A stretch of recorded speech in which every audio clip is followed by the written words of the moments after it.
আসসালামু আলাইকুম lovely audience, আশা করি আপনারা ভালো আছেন। রীতিমতো আমরা তো বলি একটা কথা যে বাংলাদেশ হারাটা স্বাভাবিক হয়ে গেছে। টু বি ভেরি অনেস্ট, আসলে বাংলাদেশ হারাটা কিন্তু স্বাভাবিক।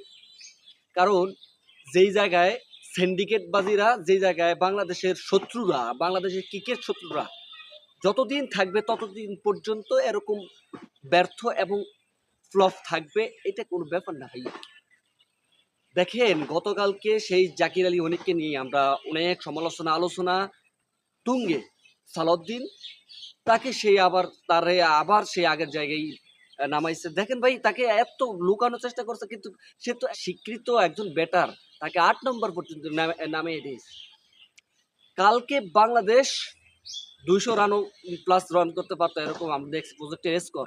কিন্তু সেইখানটায় ১৫২ রান টার্গেট দেয় বাংলাদেশ। ৯ জন মিলে ৩৪ রান করেন। ৯ জন মিলে ৩৪ রান করেন। মাত্র তানজিদ তামিম ৮৯ রান করেন, দেন সাইব হাসান ২৩ রান করেন, আর ৯ জন মিলে ৩৪ রান করেন। এই হচ্ছে আমাদের ক্রিকেটের করুণ অবস্থা।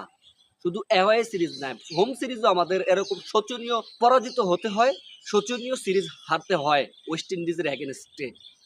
সেই ওয়েস্ট ইন্ডিজ কিন্তু নেপালের কাছে হেরে আসছে, হারছে। সেই ওয়েস্ট ইন্ডিজের এগেনস্টে আমরা 3-0 হারতে হয়। এর চাইতে লজ্জাজনক আর কিছুই হতে পারে না। বাংলাদেশের এই কোরামবাজি, এই বাংলাদেশের এই সিন্ডিকেট বাজিদের জন্য আমাদের আজকে এই ক্রিকেটের দুর্দশা।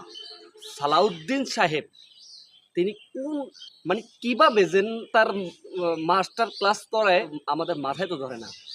দর্শকদের, গণমাধ্যমদের তার কোনো ভ্রুক্ষেপই দেয় না, ভ্রুক্ষেপ দেয় না। আপনি মনে রাখবেন, আপনাকে কান ধরে বিসিবি থেকে নামিয়ে দিবে। সেই দিন আপনি একটু অপেক্ষা করেন, আর অল্প কিছুদিন।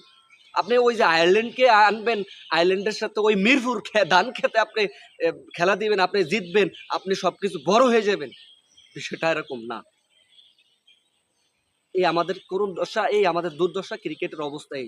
আমি জাকির আলী অনেককে বলবো ভাই, আমাদের দর্শকদেরকেও বলবো ভাই, আপনারা ভুয়া বলেন। ড্রেন সামিও কিন্তু এটা রিয়েকশন দিয়েছে, এবং কি ড্রেন সামি এর কৌতূহল বশত কিন্তু তিনি এই ভুয়া শব্দটা জানার চেষ্টা করছে আসলে এটা কি।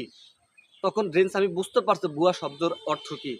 ভাই আপনাদেরকে অনুরোধ করে বললাম, আপনারা অবশ্যই খেলা যদি মাঠে না দেখেন, আপনারা অ্যাটলিস্ট মাঠে যদি খেলা না দেখেন, আপনারা মোবাইলে দেখেন অথবা টেলিভিশনে দেখেন, রিমোট ফাটিয়ে এলেন, ভাঙ্গে এলেন, মোবাইল ভাঙ্গে এলেন অথবা টিভি ভাঙ্গে এলেন, এটা আপনাদের ইচ্ছা। কিন্তু আপনার তবুও একটা দর্শক, আপনারা অ্যাজ এ ফ্যান হিসেবে আপনাদের আমার খারাপ লাগতেই পারে, যেহেতু আমরা পারফরমেন্স দেখতে চাই, কিন্তু তারা করতে পারে না। দিন শেষে তারাই ফ্লপ।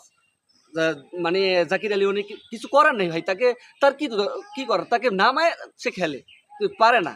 এখন তাকে এই যে কালকে আপনারা ভুয়া ধ্বনি দিচ্ছেন, আসলে এটা কোনো মতে গ্রহণযোগ্য নয়। অতএব বাংলাদেশ খেলা যদি না দেখেন, আপনারা স্টেডিয়ামে ডাজেন্ট ম্যাটার, আপনারা আপনাদের মতো খেলা দেখেন। তো আমাদের এই বাংলাদেশের তরুণ দশা, আমরা চাই যে এই সমস্ত সিন্ডিকেট বাজিদেরকে কান ধরে বের করে দেওয়া উচিত। That's it.